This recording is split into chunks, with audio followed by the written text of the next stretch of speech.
Make sure you drink your water, guys. Hello.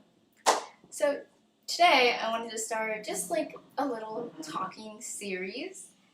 Series is how to deal with drama from a middle school drama queen. Drama is a part of life, especially with school coming back. Drama is going to be a huge part of your life because school inevitably. You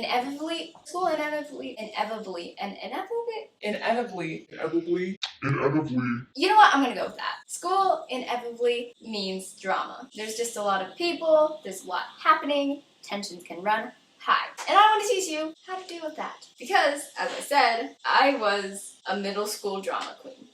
I'm a very dramatic person.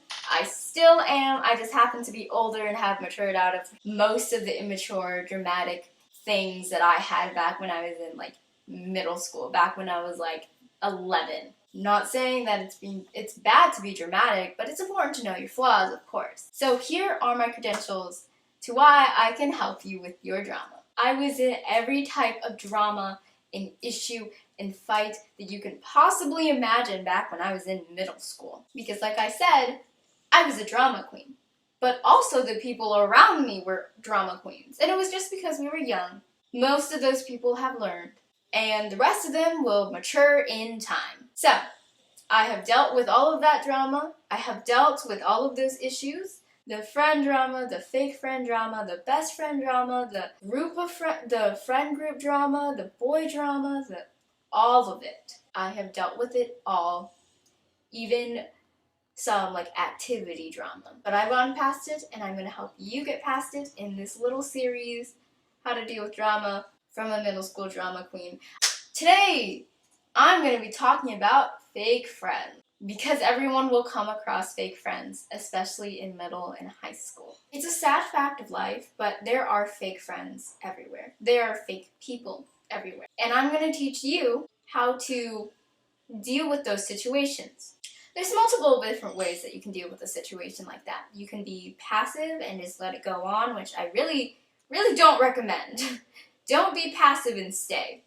You can be angry and you can start a bad confrontation, which I will let you know how that goes and how all of that can be. You can just have a regular confrontation, or you can drift away. In this video at least, I'm not going to go into depth about how to spot a fake friend, nor am I really going to go in depth about how to figure out if you've been a fake friend. I think it would be good to have a series about like how to find your own flaws. The reason being is that we're flawed humans. We're bound to be a little bit mean to someone, even if it's accidentally. It's just important to know that and accept that and then try and fix it. Today is just going to be about genuinely dealing with a fake friend that you want to cut ties with.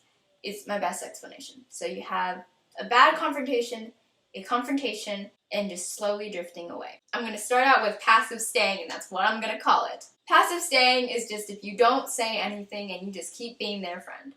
That's not good, especially when you know that they've been a fake friend. If you know you're in a situation like that, you need to make an action. It's very hard to put that action in, of course. That's why it's called passive and just staying. But that is not a situation you should be in. So use one of the two options. Not the bad confrontation, but the good one, and the drift. Bad confrontation.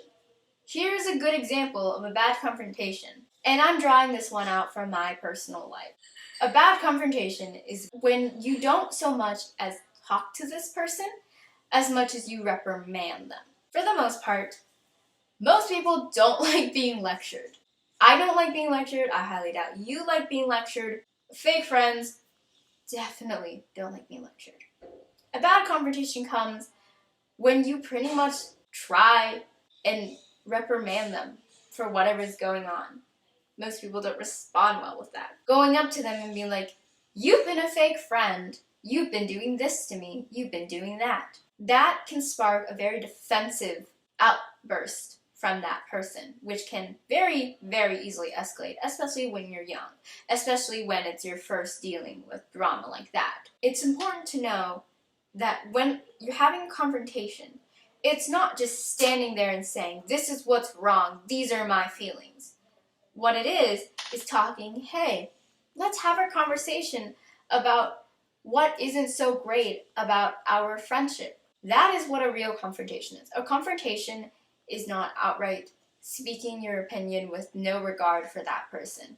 A confrontation is speaking about your feelings and your dealings with it in regards to the relationship. So here is the bad confrontation example from my personal life. And like I said, I was a middle school drama queen. I had no idea how to deal with drama or how to deal with being told I was wrong, because I was never told I was wrong back when I was growing up, because I just thought I was right all of the time.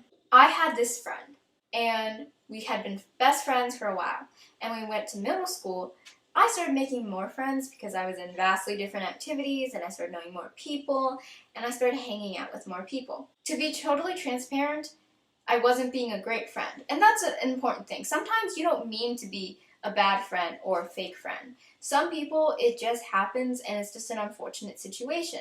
Sometimes you just are a bad friend. It's important to see those flaws, and like I said, I will make a video about how to figure out if you've been a bad friend, but that's going to come later. But I was not being a great friend, and I was kind of ignoring this friend and I was kind of ignoring these duo of friends that I've had for a while to see other people. I didn't realize I was doing this, but one of those friends, let's use her last initial. So let's name her W, and let's name the other one K. So one day I got a text from W, and she pretty much just started going, "You've been such a bad friend to me and K. You have been ignoring us. You have been just like constantly seeing other people, and every time we ask you to hang out, you say you're busy, and then we see you go off, hang out with other people all the time, because apparently you have time for them but not us. Like, these are new people in your life." And so they just went off on me. They just went like, "You've been super mean. You've been shunning us. You've been brushing us off. You've been ignoring us. Like, this is so mean. You've been such a bad friend." I did not respond well. I pretty much got really mad. I started being super, super defensive. And I started saying, "No, I haven't been doing that. I haven't been trying to ignore you guys. Like, I've just been busy. Like, things in my life, there's a bunch of things in my life that have happened." And then it started escalating, and I started getting more and more mad and more defensive, because W wouldn't stop being like, "You're such a bad friend. You keep doing this and this." Because I felt like I was being reprimanded. She wasn't my mom. It didn't feel like she had an authority to full out yell at me. So of course, I responded with things that I really wish I hadn't said. Not necessarily to salvage the relationship, but just, you probably shouldn't say those things in general. I was saying, "Oh, well, it's not my fault that I've made friends and you guys haven't. It's not my fault that I do things and I do all these activities and you guys don't." That is a good example of a bad confrontation. Confrontations should not necessarily incite anger like that. Sometimes even a good confrontation can, but for the most part, that's not the best option. So, a bad confrontation, what have we learned? When you're reprimanding them, you're not saying it in a controlled manner. When you're not actively listening to that person and their side of the story. And when you're letting things escalate because you're getting overly defensive or emotional. It's totally fine being emotional, but you need to know your controls. You need to know when to draw back, or when to stop, or when to say, "Okay, let's not have this conversation right now. Let's let it cool down, and then let's talk again." A good way to diffuse a bad confrontation is just to pull back and say, "Let's talk about this later." That's genuinely the best way. But that is my personal experience with a very bad confrontation with a friend. I got defensive, I said things that were not very nice, and they did too. So, don't do that.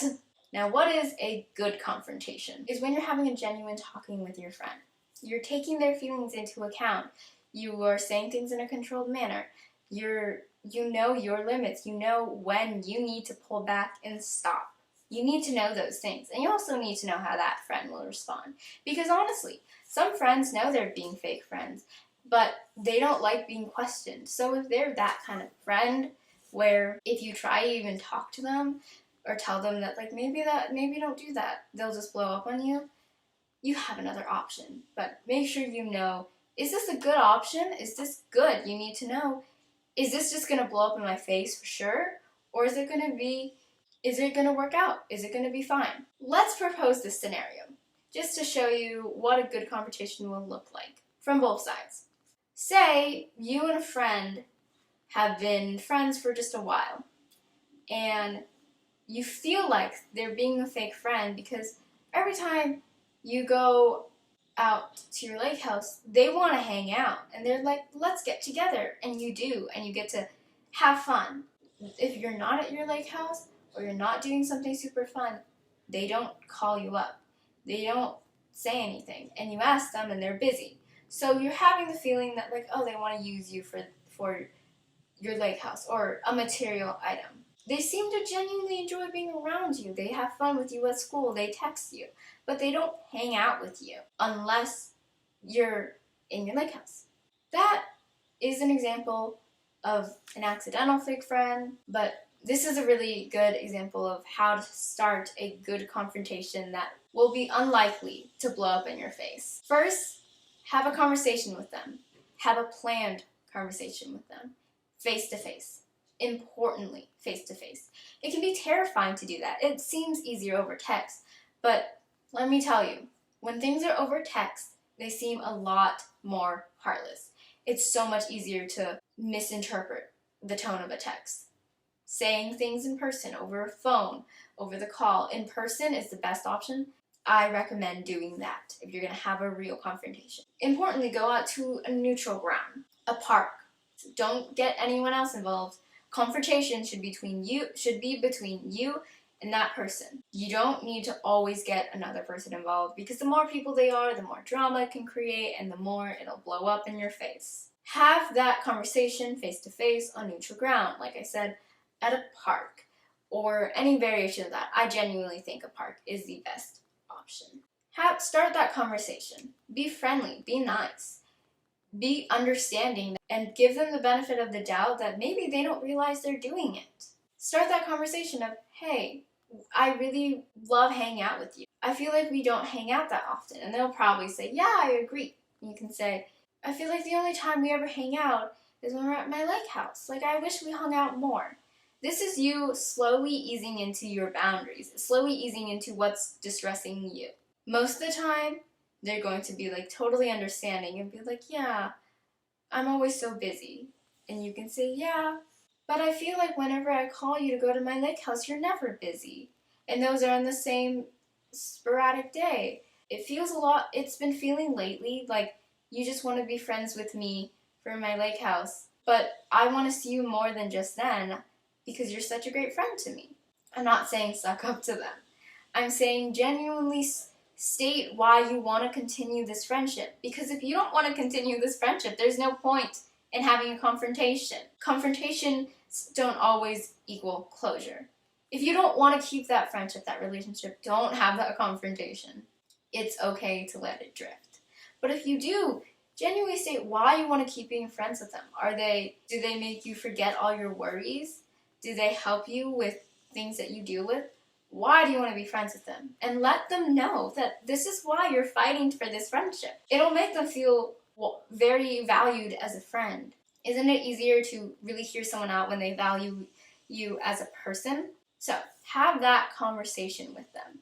And usually they'll be like, oh, I'm so sorry, we're going to try and hang out, and there's going to be a change.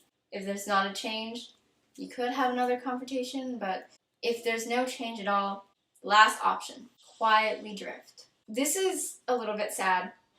It's always hard losing friends. It is important to know that fake friends come and go. Real friends, they last forever. Fake friends, though, when they leave, it is okay. It is perfectly okay. In a situation where the confrontation yielded no success, or with a person that a confrontation would only equal more drama because they'll get mad and tell someone else and make them mad and then make it spiral. In those situations, it's important to quietly drift. It's important to have the communication of the first confrontation to let them know how you're feeling. But this is where getting to know your friend is really important. If you are having that conversation with your friend and things are starting to get heated. Or again, if you've had this conversation with your friend before and nothing has changed, it's important to start drawing back. It's important to understand, okay, this is going to blow up in my face, and that's not good. It's okay to say, all right, maybe let's not have this conversation right now because we're both going to be angry, and maybe let's just breathe and talk about this later. It's okay to do that. It is perfectly okay to do that. And then, once that happens, quietly drift. So you don't need to go up to them at school as often. You don't need to go and text them out of the blue or ask them to hang out. Stay friendly, stay nice, of course, but you don't need to show the same urgency to constantly be around them. And some people, they hold grudges, and it can be very tempting to be like, oh, they're holding a grudge against me, they have it out for me. It can be very tempting to do that. But it's important not to do that and to remember that, okay, that friendship, I choose it to be over, and it is going to be over. Whether they want to continue having this fight or not, it is over. I'm not going to react. If they try and pick at you, and be like, oh, this and this, or they tell other people stuff, and if other people come and talk to you, you can say, well, I tried having that conversation, and it didn't go very well. This happened where they started getting very upset with me. I talked to them about this. They started getting upset with me. I said, oh, let's just talk about this later, and it just never worked out. It's totally okay to explain your side of the story while hearing out someone else's. You can say, I don't want to have a fight with them. I just don't want to be in this situation anymore. If that person wants to go and talk to me in a controlled manner, that's totally fine, but you don't need to hold the grudge like someone else does. You don't need to be petty and be like, oh, I'm going to include everyone except for them. That doesn't go well. Believe me, that does not go well. Being petty, not going to help anything. Sometimes it can be fun, but being petty is just petty. It's childish, it's immature, and it can cause in way more fights than necessary. So don't do that. Just go on with your life as if you had never had that fight with that person, but you also had never been really that close to that person. Treat them like an acquaintance, a happy acquaintance that you meet in school and that you smile at and you're all fine with, but they aren't your best friend.